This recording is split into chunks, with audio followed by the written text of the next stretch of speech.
Doctor, મારા MRI રિપોર્ટમાં ACL tear આવ્યું છે, તો તેની સર્જરી કરાવવી જરૂરી છે? એસીએલ એટલે એન્ટ્રી ક્રુશિયેટ લિગામેન્ટ, જેને ઘૂંટણના તાણિયા તરીકે પણ ઓળખવામાં આવે છે. એસીએલ એ ઘૂંટણના 4 લિગામેન્ટમાંથી મુખ્ય લિગામેન્ટ છે, જે ઘૂંટણના બેલેન્સ બનાવી રાખે છે. એસીએલ ઇન્જરીના 3 ગ્રેડ હોય છે, ગ્રેડ 1, 2 અને 3. ગ્રેડ 1 એટલે એસીએલ સ્પ્રેઇન, ગ્રેડ 2 એટલે પાર્શિયલ ટીયર અને ગ્રેડ 3 એટલે કમ્પ્લીટ ટીયર.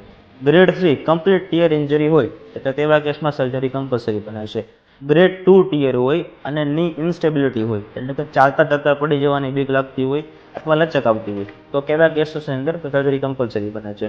ગ્રેડ 2 ટીયર હોય અને તમે સ્પોર્ટ પર્સન હો કે જેને પાઇવોટિંગ, રનિંગ, કોઈ સ્પોર્ટ્સ એક્ટિવિટી કરવાની હોય, તો તેવા કેસમાં સર્જરી કમ્પલસરી બને.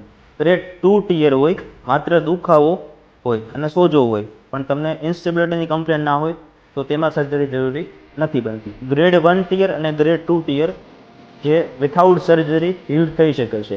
પરંતુ જો ગ્રેડ 2 ટીયર હોય, તમને ઇન્સ્ટેબિલિટી નથી, પણ ભવિષ્યમાં ક્યારે પણ તમને ઇન્સ્ટેબિલિટી થાય, તો તેવા કેસની અંદર ફ્યુચરમાં સર્જરી કરવાની જરૂર પડી શકે છે. જો તમને પણ એસીએલ ટીયર હોય, તો નજીકના ઓર્થોપેડિક ડૉક્ટરની એક વખત મુલાકાત અવશ્યથી લેવી. જો તમારા ફ્રેન્ડ્સ કે ફેમિલી મેમ્બરને એસીએલ ટીયર હોય, તો તેમને આ રીલ શેર કરવાનું ભૂલતા નહીં.